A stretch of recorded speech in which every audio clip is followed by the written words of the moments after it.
Do you have a deep desire in your heart? You think it's a good thing, you think it's a God thing, but it's just not being fulfilled? I want to tell you, it's okay to pray to God for the desires of your heart because God knows what they are. In today's daily discipleship video, we're going to be talking about the power prayer for unfulfilled desires. The power prayer for the fulfillment of the desires of your heart. You can get access to the other power prayers or access to other teaching videos if you'll subscribe to our YouTube channel. Well, in the book of 1 Samuel, we have the story of a woman named Hannah that had a burning desire unfulfilled in her heart. Her heart desire was to have a son. And there are several reasons for this. One, it would please her husband, and that would be a good thing. Second, she had a rival who was mocking her because this lady had children and Hannah did not. Beyond that, it was shameful in that culture for a woman to not have children. It was believed that God was judging that woman by the barrenness of her womb because she had done something wrong, which Hannah knew wasn't true. Beyond that, she had a lifelong desire to be a mother. That's obvious as you read this story.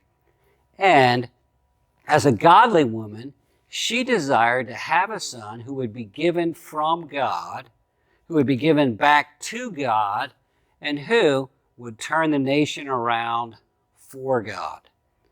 So she has a deep, godly, good desire. And she prays about it.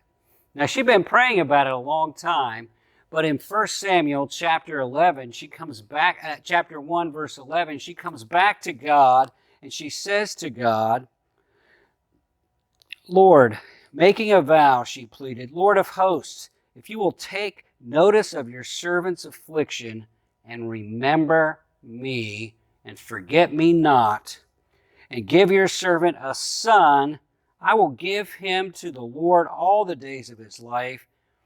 She went and she prayed a very simple prayer. God, we've talked about this many times, remember me. Now, her prayer received an answer. You get to that in just a minute, but before you do, you see what went into her prayer. First of all, she had pure motives. Pure motives. Her desire wasn't just selfish. Her desire was to have a son, but she was willing to give that son back to God so that he could be used of God to help turn the nation around for God. She had pure motives. She also had persistence. She kept praying. She continued praying. She'd been doing this for year after year, we read in this story. Beyond that, she was earnest in her prayers. This was deep in her heart, deep within her being. We read that she was a woman. It says in verse 15, the priest saw her praying and she was in such agony. He thought she was drunk. She was praying and words weren't even coming out. And she said, oh, no. I'm a woman with a broken heart. I've been pouring my heart out before the Lord. Don't think of me as a wicked woman. I've been praying here from the depth of my anguish and my resentment. It's all coming out of her. It's out of deep earnestness. If this is really a desire of your heart, you're going to pray out of your heart intensely that God would meet this desire. And then she's fasting all during this prayer because we find out that after she feels like God has heard her, she goes and gets something to eat. Well, God did hear her, and God did answer her prayer. It says in verse 19, the Lord remembered her. And in verse 20, after some time, Hannah conceived and gave birth to a son. God gave her the answer she asked for. The prayer of a broken-hearted woman, the prayer of a deep desire for the fulfillment of the desire of her heart.